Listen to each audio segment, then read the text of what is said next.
Today I'm going to share what I would do different if I started all over again. But before we do that, I do want to talk about really very briefly about the 21 needle gauge, the 22 needle gauge. Okay, basically all the needle gauges, okay? Just a quick review. Let's go ahead and talk about the needle gauges, okay? So you must know this for your national phlebotomy exam, okay? You must know that, of course, for school, and you must know that for maybe if you have a hard interview, okay? Because when I call hard interviews if you don't study, but if you already know the most basic things, you will ace that phlebotomy interview to get hired, right? Let's go ahead and talk about the 21 gauge, okay? That one is a 21 gauge, but it's the biggest needle, okay? The largest one.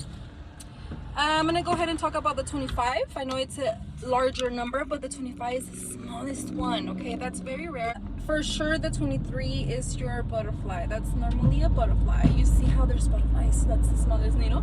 So with that being said, there are 21 gauge butterflies, by the way.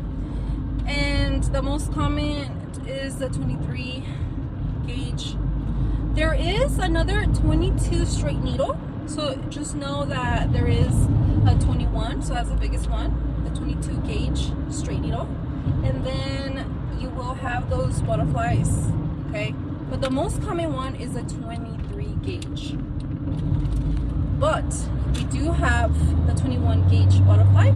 So if you ever seen a green butterfly, that's your 21 gauge, okay? The most common one, it's the baby blue butterfly. That's the butterfly that patients are aware of that exists, okay? It's your 23 gauge. And if you ever come across a dark blue butterfly, that one is your 25 gauge. But the most common is going to be baby blue, which is your 23 gauge. The 23 gauge and the 25. The 25 is the smallest needle that I do not use, okay? I only might use it if it's like a newborn. But the reason why I don't like this small little 25 gauge is because your blood might get hemolyzed because it's super tiny, and then the blood will come so slow. I don't want that. Okay, my favorite, guess what, is the 21 gauge, which is the biggest needle. And yes, I love that one because I am painless. A lot of people tell me that I'm painless, okay?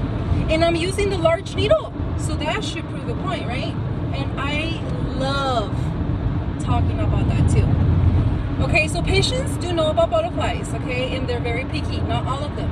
But the smarty ones would say, hey, can you please use a butterfly? And when they tell me, hey, use a butterfly, if they have a big juicy vein, I will use a butterfly, but a 21 gauge. So I'm not playing around. And the reason why I'm doing it for you, okay, for my patient, because I care for you. The reason why is because I know I'm painless, and I'm trying to get you in and out as fast as possible, because nobody likes blood draws anyways, right?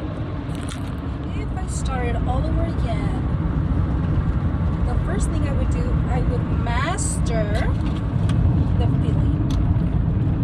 So I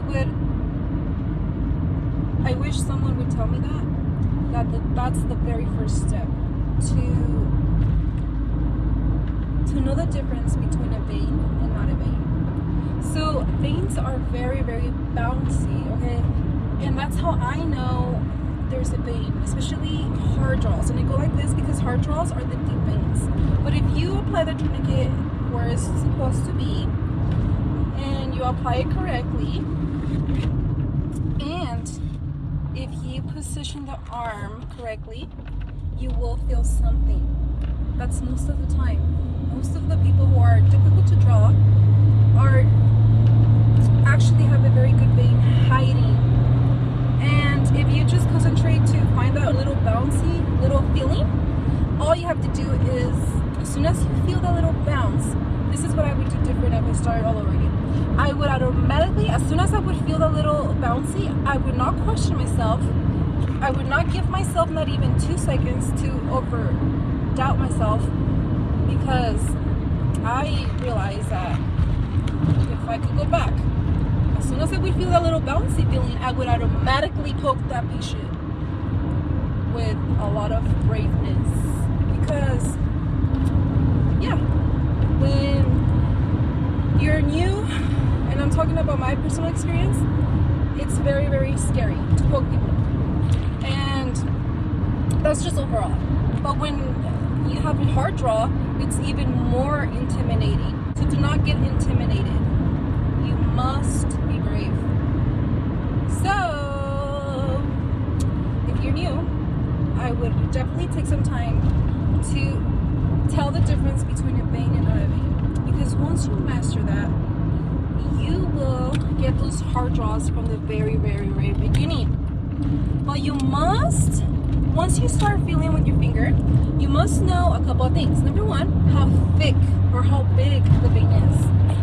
Your finger is your best friend. So, yes, you must know that your finger is your best friend. Sometimes I even close my eyes. So I am looking for a couple of things. The direction of the vein, I want to make sure that it's juicy, big, small. If it's a big one, I would definitely get the 21 gauge, because I am not playing around. So I grab the biggest needle because I want this draw to be done fast as possible. So then I just go for it, and I love phlebotomy. Today I had a hard draw. Well, she told me she was a hard draw, and then when I saw and I felt, I actually didn't see anything. When I felt her pain, I couldn't believe it, and I didn't even tell her that it was going to be an easy draw. I just went for it, and she even got surprised. That's another thing. If I would start all over again, I will never tell anybody that I'm good, because when I was actually new, when I started to become confident, I would tell people, oh, don't worry, I got this, I'm very, very good. And guess what? That was the only time, although every time I would say that, that's the times that I would miss. And I would jinx myself. So do not do that. It's up to you. This is just, I'm just sharing my personal experience. So if I started all over again, I know now that I'm really good, So I would be confident, but I would stay quiet. And I would just do it as I do it now. I just let them assume whatever they have to assume. Some people think I'm new and that I suck, but guess what? I let my actions speak for itself, because that's why I love phlebotomy, and that's why it's very rewarding, because I get the hard draws, and now it's like easy as pie. And then if I don't get a hard draw, if I cannot get a hard draw, I don't feel bad no more, because I know it's not me, okay? And I try my best, and then it happens, okay? It happens. So let's say you miss, it happens. Just pass it on, and just let another person figure it out. But if you haven't watched my other videos, when you are a new phlebotomist, please try at least 2 times, okay? When it comes to babies, it's okay to only try once and then pass it on. But remember, we have 2 pokes for a reason, and it's the law, okay? But you have to, if you're a new student, you have to try those 2 pokes before you pass it on. But you have to do it with the intention of actually trying to grab the vein. If you don't get it, it's fine, pass it on. But guess what? If you never skip those 2 pokes, you will have to gain something good out of it. You will gain experience even if you don't get the blood, okay? So, because, new people always give me their draws, and I'm just thinking, because they do sometimes don't even try, okay? And I'm just thinking like, okay, you didn't even try. How are you gonna get better? How are you gonna get better if you don't even try at least once?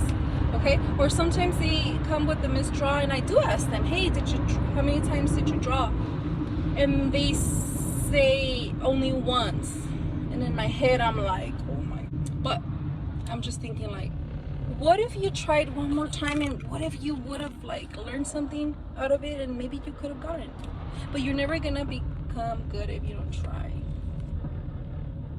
That's why they don't hire people with no experience. That's just the truth, okay?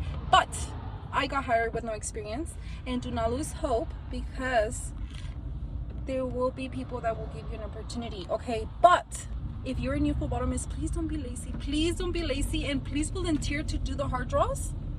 If you do that, if you volunteer and you're new, you're gonna be rookie of the year, okay? Let's remember that being rookie of the year does not mean that you're the expert, pro. No, it just means that you're the rookie of the year. That means that you are above all of those new phlebotomists, okay? And if you wanna become the rookie of the year, let me tell you one thing.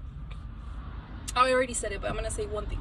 Yes, you have to be very brave, and even if you're scared, because I was scared, okay? I was very scared, but I didn't show it, and I would volunteer to do the hard draws, okay?